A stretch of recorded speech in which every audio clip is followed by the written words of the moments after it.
Good day.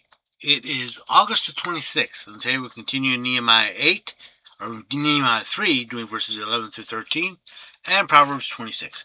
Remember, if you'd like to be tagged when I post these videos, if you have any questions, comments, concerns, suggestions, complaints, or anything else, you may reach me through 810-242-2997. That's 810-242-2997. You can call, text, leave a message, whichever you like. And we begin Nehemiah 3, starting at verse 11. Melechik, the son of Haran, and Hashab, the son of Pahath Moab, repaired another section, as well as the Tower of Ovens. 12. And next to him was Shalom, the son of Halohesh, the leader of half the district of Jerusalem. He and his daughters made repairs. 13. Hanan and the inhabitants of Zanoah repaired the valley gate. They built it and hung its doors with its bolts and bars, and repaired 1,000 cubits of wall as far as the refuse gate. Okay, we're continuing on repairing the walls of Jerusalem. Various groups of people are doing various areas of the walls. Verse 14. Melechik, the son of Haran, and Hashab, the son of Pahath Moab, repaired another section as well as the Tower of Ovens. They either repaired another section of the wall than they did already, or they re-repaired something that they did previously, and they went as far as the Tower of Ovens. The gate of Ephraim is not mentioned in these repairs, even though it's about halfway down toward the tip. 12. And next to him, Shalom, the son of Halanesh, the leader of half the district of Jerusalem, and his daughters in repairs.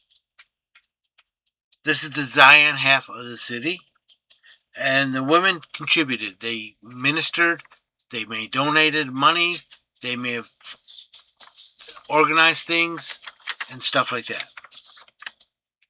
And verse 13.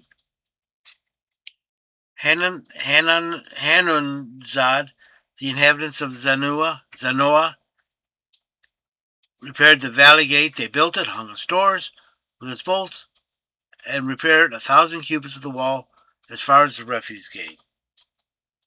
This is the main entrance on the west side.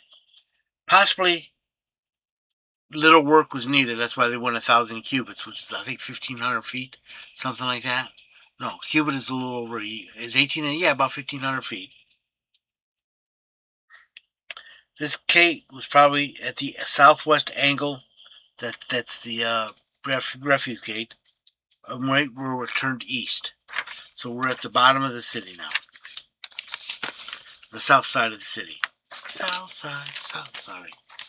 Proverbs 26. As snow in the winter, or snow in the summer and rain in the harvest, so is honor not seemly for a fool.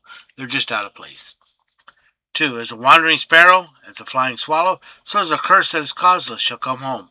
Yeah, you curse someone, it'll be coming back to you. 3. A whip for the horse, and a bridle for the ass, and a rod for the back of fools. Sometimes that's the only way they learn. 4. Answer not a fool according to his folly, lest thou also be like unto him. Yeah, you descend to his level. 5. Answer a fool according to his folly, lest he be wise in his own eyes.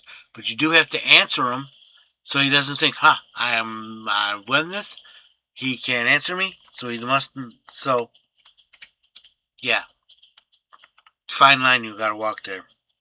6. He sendeth a message by the hand of a fool, cutteth off his own feet, and drinketh the damage. Yep. He won't get delivered, and it's your fault. 7. The legs have limp from the lame, so is a parable in the mouth of fools. Useless.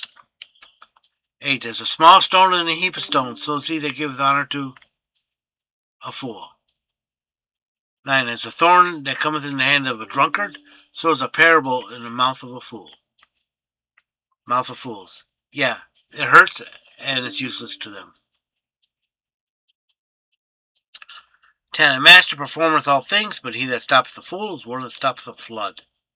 11. As a dog returns to his vomit, so is a fool that repeats his folly. When a dog throws something up because it hurts his stomach, when his stomach starts hurting, he goes back to it.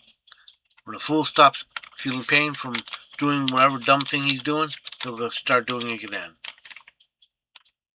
12. Seest a man wise in his own eyes, there's more hope of a fool than him, because he thinks he's all that in a bag of chips. 13. The sluggard says, there's a lion in the way. Yea, a lion is in the streets. The lazy will have an excuse. 14. The door is turned upon its hinges, and the sluggard is still upon his bed. Yeah, time to get up, get to work, and he's still in bed, hitting that snooze button. 15. The sluggard buries his hand in the dish, and it wearies him to bring it back to his mouth. Got the food in his hand, yet he can't lift it up. 16. The sluggard is wiser in his own eyes than 7 men can give a wise answer. He always has an excuse. 17. He that passes by and meddles with a strife not his own is like one that grabs a dog by the ears. You're going to get bit. 18 is a madman who casts firebrands, arrows, and death. So is a man that deceiveth his neighbor and saith, am I not in sport? He's careless, he's heedless, reckless, doesn't take responsibility, destroys, and then says, oh, just kidding. 20. Where no wood is, the fire goeth out, and where there is no whisperer, contention ceases. As coals are to burning coals, and wood to fire, so is a contentious man to strife. Yeah, they keep feeding it, and feeding it, and feeding it. As foregoes both those verses. 22. The words of a whisperer is dainty morsels, and they go down at the innermost part of the body. Yeah, they taste nice, but it's really poison. And it lodges in you. 23. Burning lips and a wicked heart are like earthborn vessel overlaid with silver dross. 24. He that hateth dissembleth his lips, but he layeth up deceit in him. In other words, he's talking nice, but he really hates you, and he's deceiving you. 25. When he speaks fair, believe him not, for there are 7 abominations in his heart. 26. Though his hatred be concealed with deceit, his wickedness shall be revealed before the congregation. In other words, he'll be exposed before everyone. 27. Whoso diggeth a pit shall fall therein, and he that rolleth a stone shall return upon him. Think wily, ye coyote. Yeah, you set traps for people, you're going to be the one caught. And 28. A lying tongue hateth those that are crushed by it, and a flattering mouth worketh ruin. Yeah, deceit will damage people. I hope you've been blessed by this reading, and the Lord richly bless you. Remember, if you'd like to be tagged when I post these videos, or if you have any questions, comments, concerns, suggestions, complaints, or anything else, you may reach me through 810-242-2997. That's 810-242-2997. You can call, text, leave a message, whichever you like. Remember, Jesus loves you, and so do I.